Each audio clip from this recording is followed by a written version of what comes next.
what I'm saying is that like there is no incentive, there is no external pressure. Women's off the table, a house is off the table, progeny is off the table.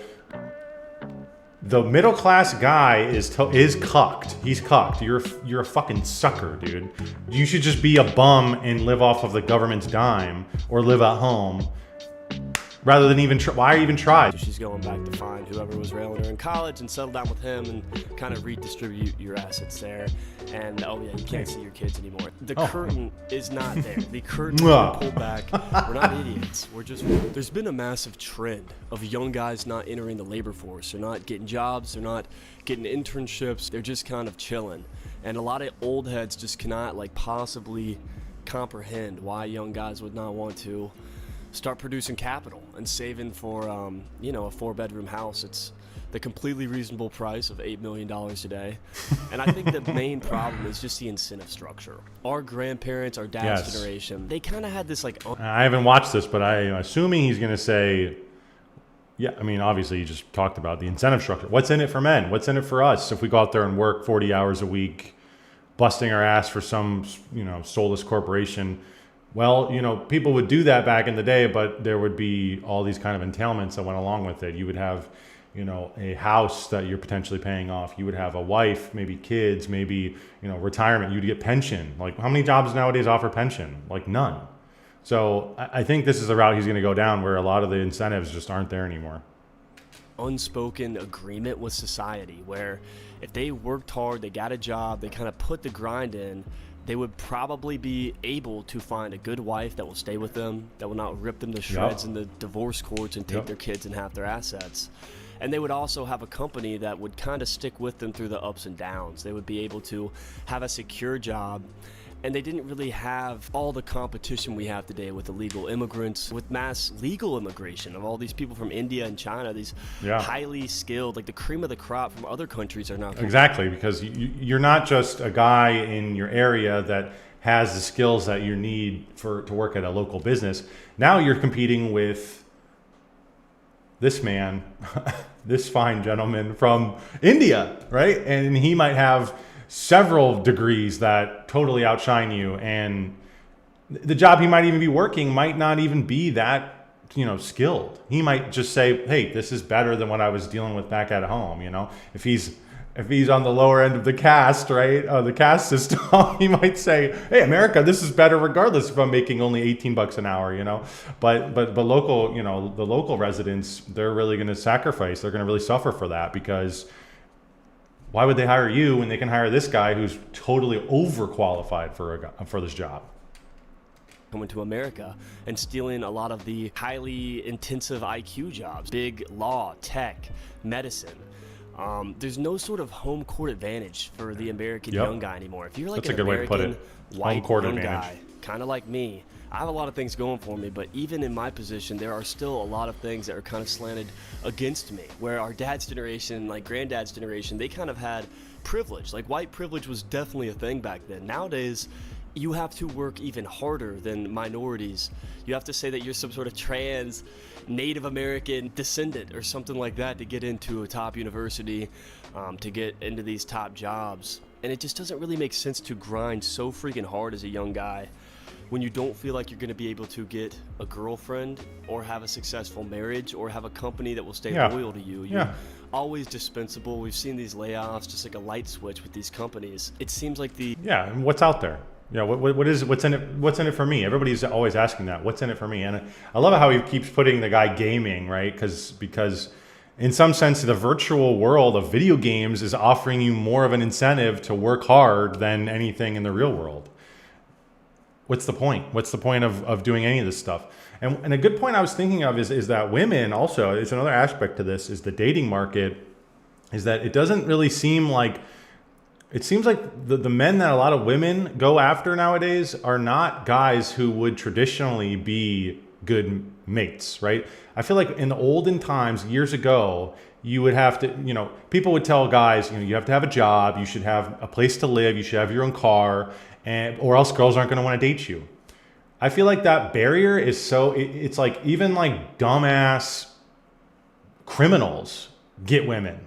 right? Even dumbass criminals get women. It's like it's almost like the people in the middle, the people who the middle class of men who I'm assuming this guy is a part of, they're getting the short end of the stick. They're not get they're working hard, and they're not rich, so they don't get to live in luxury. But they're working hard, and they're not getting any women. They're not going to have a house. They're not going to have any job security. And meanwhile, the tail ends, right? The super rich people are getting a lot of women. They have a nice job. They have all this stuff. And the poor people are also not doing anything. They're maybe on welfare, and they're still getting women. And it's like somebody in the middle class who, like this man, he looks like an intelligent guy, and I relate to a degree where it's like, yeah, it's like we might not be the richest of the rich, but we're clearly not the poorest of the poor. But then when you look at the poorest of the poor, they're still reaping the benefits of somebody who is trying hard. So it's like, why would I in the middle ever, why would I try? What's the point? I'd rather just sit and play Valorant all day or whatever this guy, League of Legends. I don't even know. Like, I'm going to grind at that because there's just no point in me going out into the workforce and actually trying, because some poor ass guy who's making $15,000 a year, or not even, right? Not even working at all on welfare. He's still getting pussy. He's still getting what his basic living, his basic needs met. And alternatively, the rich people are getting that as well. So it's this weird thing where people in the middle are getting they're getting smashed, and they're thinking, what's the point, The most efficient kind of path forward is just to not delay gratification and just enjoy life right now, which usually includes, for young guys, smoking and drinking, playing video games, and just kind of enjoying life while you can, because we don't really feel like the future is very bright for us. And not to mention all the crazy shit that's happening nowadays in the Middle East with China. Like, all this stuff is definitely doom and gloom, and I think people definitely feel that, where we think, what's the point? I might get drafted. Who cares? I'm going to get nuked from a drone, from China or something. Like, who cares? Which isn't the right mindset. I don't think that's correct to have, but I can totally understand why people would feel that way. I don't feel like this kind of unspoken social contract that our dads and our grandparents had with the American economy. It's been completely put into it. for us. You put into it, do they not give have back good to you. faith that a company They're not giving anything back to you. What's right by me. And I've seen that a lot of companies kind of hate me. I'm a Christian, conservative, white guy, and that's like pretty much the freaking devil to You're the devil, any dude. sort of major corporation in America, or so it seems. And dating dynamics are so freaking skewed. You've got so many single guys who have never dated, have never had sex, have never had any sort of success with a woman. And if you find yourself at like 24, 25, never had a girlfriend, it's like, I don't really see this realistically panning out for me.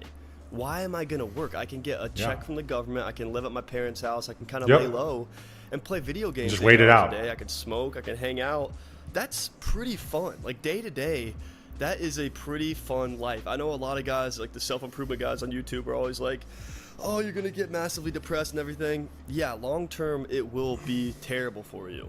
But day to day, that's not like a bad time. I'm probably going to get crucified for saying that, but I think we can all admit that, like, playing video games, chilling, smoking weed, drinking, that is fun. And we know that that's going to be instantly fun. So a lot of guys will say, I'll take the bird in the hand versus two in the bush, because we've kind of realized that the two in the bush are not there anymore. They were there for our father's generation. Our father's generation had a general sense that I'm going to be able to have a successful marriage. And it's like the two in the bush. It's like, well, what are you even planning for? Like, like you said, if you're 26 and you haven't even held hands with a girl, what are you even doing? Why wouldn't you live for the now? Why wouldn't you just play video games, smoke weed all day, and get drunk and hang out with friends and just have a good time while you're here and just wait it out, right? Wait out life. Like, there's no progeny. You have nothing else coming after you. So why would I even try and build anything up? There's no point. And kids, I'm going to work for a company that has my best interest in mind, that will stick with me through the ups and downs of the economy, that will let me climb the corporate ladder as I put more hours in. That's not true for us. We work for companies that hate us. We don't have any hope for a marriage because we can't find a freaking girlfriend. We don't have the social agreement that they were afforded. So our incentive to work is pretty much working to come home to an empty house Yep. and pay taxes. Working to a just to government that survive. distribute it And to people that hate us, that don't. And if I don't have to that work, don't why would believe I? what we believe.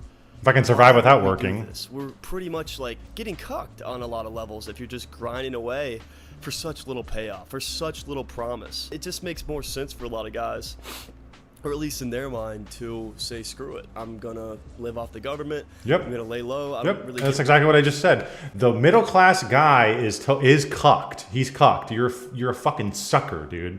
You should just be a bum and live off of the government's dime, or live at home, rather than even why even try? There's no way you're gonna be like. I feel like it does get to a point where it's like I'm trying too hard and I'm not getting enough back, so I'm just gonna regress back to laziness, complacency, not dealing with any of this stuff, just day-to-day hedonism, just day-to-day pleasure.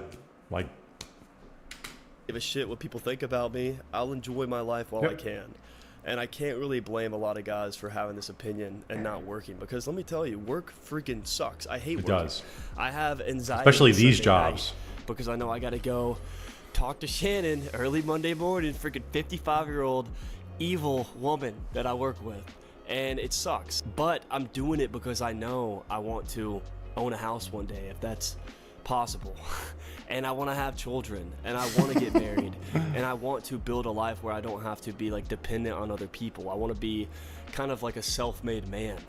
But it's because I still have those general things as a realistic goal of mine, and I'm privileged in that way, where I'm a tall, like, handsome dude. I'm going to be able to afford those things. Most guys don't have that. And when you take that Yeah. societal kind of breach combined The with average. the fact that the American economy doesn't really seem to care about us, the corporations hate us, the government definitely hates young white guys, it just doesn't really make sense to put so much effort in when it feels like the rug's going to be ripped out from underneath us. it's the averages, right? This is kind of what he's saying, is that, like, it seems like everything nowadays in society is favoring one side or the other. Nothing's favoring the people in the middle, the people who actually make shit move in society. Everything's favoring the lazy slave class or the ultra rich. And the people who are trying to move into the middle and maybe even beyond the middle to the rich, they're getting shafted. It's almost like the rich are pulling the ladder up beneath them, right? To prevent you from ever climbing. And I feel like we're really starting to feel that, where it's like they're getting benefits. The rich are obviously living good, and I get nothing when I'm trying to work hard and actually make something of myself. And that's my basic opinion. I think that a lot of young guys are not lazy per se. It's just No. they don't really see the point of working so freaking hard for an outcome that seems like it's a lose-lose situation. Right. Yep. Best case scenario for a lot of these guys, they feel like they're just going to be used for their wallets in relationships. Their 401k fund that they've saved for retirement is going to be redistributed to some LGBTQ kids trans event that is put on in DC, and they're just going to take the money out and be like, oh, sorry, your bank account's frozen. That's our bad, but we're going to fund this awesome Ukrainian war. We're going to give it to Israel, and then the leftovers, maybe you'll get a little bit here and there, but most of it's going to go to the kids trans LGBTQ plus parade. Good luck, though. We appreciate the fact that you put in 60 years of hard work to a company that hates you. And oh, by the way, I hope that you enjoy having half of your stuff, because your wife, she left, and she's got 10 bodies, so she's going back to find whoever was railing her in college and settle down with him and kind of redistribute your assets there. And oh yeah, you can't see your kids anymore. The curtain is not there. The curtain has been pulled back. We're not idiots. We're just realizing that, why am I going to do this if I feel like I'm going to get boned either way? Yeah. If I feel like it's a lose-lose situation, and my two choices are go to work 50 hours a week, drinking black coffee out of styrofoam cups in meetings with a bunch of clueless people, versus sleeping in, playing video games, chilling, watching movies, drinking, smoking, and it's a lose-lose with either of those options, I think we know what most guys are going to pick. Yep. And the thing is, a lot of men think this way. A lot of men do map out, like, well, what's the point? Like, they'll map out their life in the choices they're making on a day-to-day basis, thinking, what's the incentive here? And that's something I think people need to we need to take it back a couple steps, because the thing about men is that they respond to external pressures. People in general respond to external pressures, right? Like, you don't do something unless there is an incentive for you to do it, or there is some sort of consequence, bad consequence, if you don't do it. And we're seeing that the incentive structure in society is no longer there. So will there be a situation in the future where there's going to be consequences for not doing these things? You have to go to work now. You have to do these things. You have to go into the salt mine and waste your life away and be a slave, basically. Maybe we might get to that point where it becomes, you're gonna have to go to work at the barrel of a gun. I don't know. That sounds extreme, but what I'm saying is that like there is no incentive, there is no external pressure. Women's off the table, a house is off the table, progeny is off the table. What's the pressure here? What's the external pressure? All the incentives, all the positive things are gone. So what's left? There's going to be negative consequences. And so far those haven't happened, and I hope they never do, but who knows? They might eventually get to that point. And I cannot blame them when the incentive structure has been absolutely breached by government and society. It's just the way it is. The economy has failed young men, society's failed young men, and I get it. I really do. Now, I'm not trying to be a doomer on this channel. I'm not trying to encourage guys to live a life of seclusion. I think that the fact that things are really skewed against us today is even more reason to go harder, to go at life, to try to find a good Christian, or at least preferably like your religious affiliation. Find a woman who's religious, work a job and work very hard, start saving money aggressively, work for the life that was stolen for you. That's our only option. We can't give up. It's not worth it. It's not what I'm doing, at least. And I want to encourage guys to go at life harder, but I made this video really because so many geezers and clueless millennials and boomers, they don't understand why young men are not launching into society, and they're trying to blame us and shame us because they absolutely fucked us, and now it seems like everything is skewed against us. And I'm just trying to be honest, like when you're dealing with millions and millions of people and you start slowly adjusting that incentive structure, eventually it's like a seesaw. It's going to turn the other way, and you're going to have a mass amount of people just dropping out and refusing to deal with all the BS. Our faith in the foundations of American society, of American economy, they're just not there. And it's something that's going to be difficult to reverse, in my opinion. Like, it's hard once that curtain's pulled back. It's like a relationship. Like, if a girl cheats on you, mending that trust back, it's difficult because you've seen what actually is going on behind the curtains. And that's just my opinion. Obviously, once again, like, I'm a big proponent of doing all the things that are in your control to make your life better. Go to church, go to the gym at least 4 times a week, get involved in some sort of community, Brazilian Jiu-Jitsu, some sort of sports league, something like that. You have to do everything. You quite literally have to manufacture these things yourself. There's just, it's like we've kind of just alleviated all of the external pressures for people at this kind of, on this abstract level of having individual freedom and choice. And now we kind of have to think, okay, well, where do I go from here? Oh, well, you have to, if you want these things, you have to actually actively go out and seek them. And I think that is good advice. I think people should actively go out and seek community. You should seek to find a partner. I think it's harder nowadays, of course, for both men and women. But I think that you should seek these things. You should position yourself in society to be available, to receive that person as well. I don't think you should be sitting at home being a NEET all day, because if a woman comes in your life, you're gonna, even if you like her and even if she might like you, it's not going to last because you don't got anything. You're living at home with your parents with no car, no job, nothing. So you need to kind of position yourself. I think people should prepare, even though shit is terrible around you. You should prepare as though things are good and as though things can be fixed and things can be achieved. Everything you can, like, get a job, work hard. If not for the incentive, for money yourself. Away, save your money, do what you can. But I made this video because I'm not an idiot, and I realize that when the incentive structure is completely whacked for young men, it's completely cooked. There's going to be more and more young men just refusing to work, refusing to cuck for a society that hates us, that doesn't give us any sort of recognition or support. And we're kind of like the butt of the joke. So it's like, all right, you know what? I'm going to enjoy my life. I'm going to watch society burn to the ground. I'm not worried about it. My hands are clean. Again, like Rage Against the Machine. That's a funny point. funny. Well, it's an interesting point that he makes about being the butt of the joke, because I understand you punching up has always been a thing. You're allowed to make fun of, somebody who's more successful or better than you. There is a sense where people, when everybody knows that there is a person who's not as good as someone else, they're allowed to kind of poke fun at the big guy. And not that I'm saying the big guy can't poke fun at the little guy, but if the big guy's poking fun at the little guy because he's little, people don't like that. They think that you're picking on him, you're being a bully.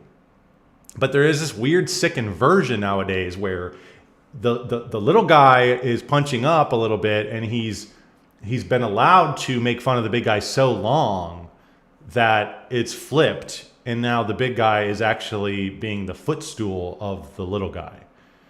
And I think people went it almost felt like it was overnight, right? It almost felt like this happened in a couple, maybe 20 years. It was very quick, where it's just now the people who are running shit, people who normally run shit, the middle class and the hardworking, white Christian men of America, right? They've been basically subjugated to being second-class citizens by the elite, which they're up, right? They're punching up, but they've been relegated to the poor as well. And now it's the elite have pulled up, like I said, the ladder from under them, and also the poor are shitting on them as well. And so they're being sandwiched between two sides. And I just think it's kind of this gross inversion that, he's absolutely right. We need to really take a step back and think, wait a minute, who makes the trains run on time? Who makes it so planes don't fall out of the sky? We got to think about this stuff. And it's seemingly like these types of people who have generationally been in these positions, they're being told that they don't belong there, and that they got that off the backs of other people, and that they need to be removed. Well, when that happens, it's none of this stuff's going to be going correctly, because these people have been doing this forever, and they've been making it run pretty damn smoothly. Go hard. This is what I'm doing. I'm going to the gym. I'm involved in the church. I have a job that sucks. I do everything I can to make my life better, but I also realize that if I was just born 80 years prior to this, I would have this red carpet of living a great life, of finding a great woman, of working for a company that will 10x in value, and live in a country that values my beliefs, values who I am, supports people that look like me. And nowadays, the American young guys, we just don't have it. And that's just the brutal truth. And on that happy high note, like this video, subscribe to this channel. I'm trying to make more videos, clip these videos and post them on TikTok or Shorts or anything. If you guys enjoyed the video, make sure to give me a like and a subscribe, and check out his video. It'll be in the description down below. I saw this in my recommended, and I thought I would, I'd react to it, and it was very good. I enjoyed it. One of the things he kept bringing up was women and finding a partner. And, money and these types of things are important, but I don't necessarily know how much money is an incentive to men, but rather it's a means at which you become successful and have good things that would allow you to get a woman and to have progeny and to have children, right? I don't know how often men really care that much about having money, because I feel like a lot of times if you're a single guy and you have money, you don't really do much with it. You kind of just chill on it. You don't really go out and buy a whole lot. I know so many guys who just have money out the ass who don't spend it, and they just save it because they have nothing to spend it on. So it really was money seemed to be kind of a means to an end, where you have money in order to get a woman, in order to have a family, in order to pass down your inheritance and have kind of a legacy. So I couldn't help but recognize that was definitely a theme here. And I do think that that's true, is that I think women as an incentive for men has been totally dismantled. And it's been totally dismantled because women have been kind of programmed to be attracted to this kind of the allowed masculine guy, which is the ghetto kind of rapper type culture. Or obviously women will always be attracted to rich, successful guys. That's just, everybody's attracted to those types of people. Women kind of don't go for these types of guys, the middle of the road, middle of the pack guys, because they're just not seen as that they're just not seen as that desirable. And I think that, like, from the woman's perspective, they need to be a little more realistic with their dating choices, because if you go and try and date one of these guys who acts all, you know, this kind of fake masculinity, this pseudo masculinity that's being presented to us through the media, if you go for one of those guys, that's going to end in tragedy. And usually a lot of, you know, there's a lot of criminal elements in that pool of the market. But if you also, as a woman, try and go for these kind of more masculine, alpha type rich guys, right? Those types of guys who kind of just shirk all that media bullshit, and they're just by their attributes of being rich, they just kind of surpass all that. If you go for one of those guys, you're going to get probably shot down, because a lot of those types of guys are either players or they're only going to go for other really rich women, because why would I go for a woman who's not as rich as me if I'm well off? So I think from the woman's perspective, there needs to be kind of more of a realistic outlook on dating. I think that a guy like this guy in this video, he's totally a suitable choice to date for the average woman. But a lot of them are going for the certain type, or the extreme rich kind of guy. And I think there needs to be kind of a reeling in of the expectations there from women. But also on the male side, I was thinking the like I said, the external pressure of having a woman, because ultimately, what is all this for? I mean, most guys will live with their mattress on the floor with one chair in the folding chair in the corner and play their video games and be totally content with that. So what is all this for? What is going out and making money even for?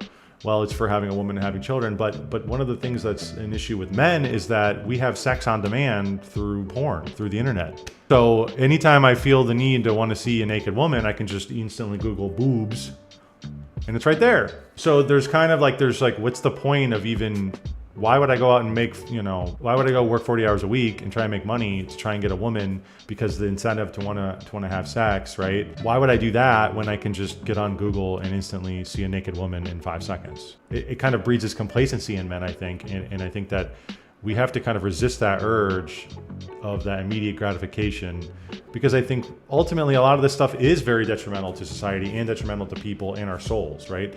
And I think that in order to foster a good society and actually think about things in the long term, we have to, both men and women, come together and actually think about what we want and be realistic with it, and think, okay, I want a woman, I want a family. Okay, women, maybe they're being brainwashed not to want this, but I think ultimately a lot of them do deep down want a husband, and they want a family as well. And I think we kind of need to we need to address it, and we need to actually choose to do it and want to choose those things, because the external pressures aren't really there anymore for us. There's so many alternatives, right? So there's none of these external pressures really exist. So I think that he's right, that we do need to actually choose these things and set ourselves up to be able to accept these things if they come our way. And hopefully the shifting tide of the culture, hopefully they will come our way, and hopefully we'll be ready to receive them.